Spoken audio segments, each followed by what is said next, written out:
What are you looking for most closely this week? The jobs number, probably, of everything you said, and to see if it continues to defy the expectations that the Fed had when they embarked on this rate hiking program. Remember, one of their primary concerns, Brian, is that services inflation. You talked about the boss's tickets, case in point. So the services inflation is the Fed's primary worry. And remember, that is primarily driven by wage growth. And wage growth is primarily driven by the fact that we have an overabundance of jobs, almost 2 jobs for every worker. What we also saw in the Fed Beige Book is that businesses, even as they slow down, even as they prepare for a slowdown, simply aren't letting go of workers.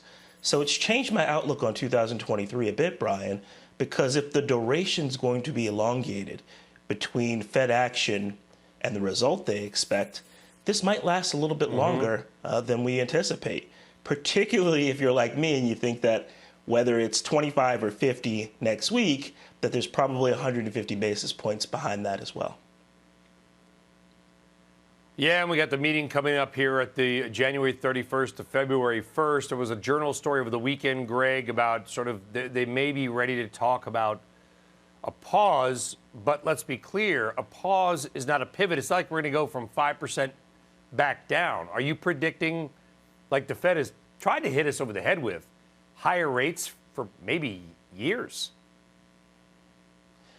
I don't disagree with that at this point, and I think it's misguided to even think about a pause at this juncture. You know, the Fed had a target.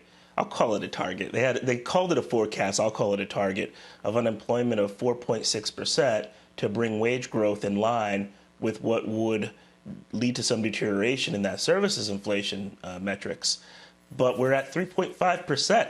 Labor's going the other way. And, you know, we saw in the last jobs number, it was well below consensus at 190,000, almost historically low. Continuing claims were well below consensus, historically low, consistent with a hot job market. And so I don't see how we can consider a pause at this juncture when we haven't seen a major contraction in the economy, when inflation levels are still historically high. Yes, they're not 9%. But that 6% CPI we just saw was on top of 6% the year before, actually 7% the year before. So prices are unsustainably high in the Fed's view, and the labor market just hasn't seen any signs of relenting. And so as long as we're at 3.5% or anything less than 4% unemployment, I don't see how we can even conceive of a pause. So what do we do? You know, Greg, I mean, where do we invest? Like, people act like higher rates are a nasty thing, and I get it, they are nasty for many things. But, hey, you know what? Like, getting 4% on a 10-year Treasury yield, pretty much risk-free, it's not the end of the world, honestly. I mean, I hate to say it's not sexy, but it's comforting, maybe.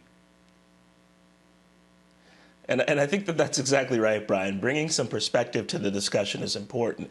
You know, I often talk to people who seem to have this attitude that it's the end of the world, and I have to remind them, hey, we remember when they were 11% interest rates. So it's not that, you know, that we're at some draconian level of interest rates that's going to bring the economy to a halt at a 6% terminal rate or even slightly higher. No, we can't have free money forever.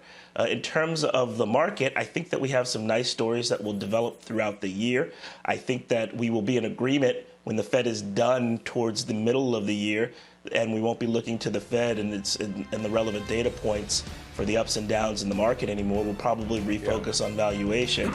And as long as the budget or the debt ceiling debate doesn't derail us, I think estimates will actually come back to a reasonable level as well, and we'll have some good opportunities mid-year.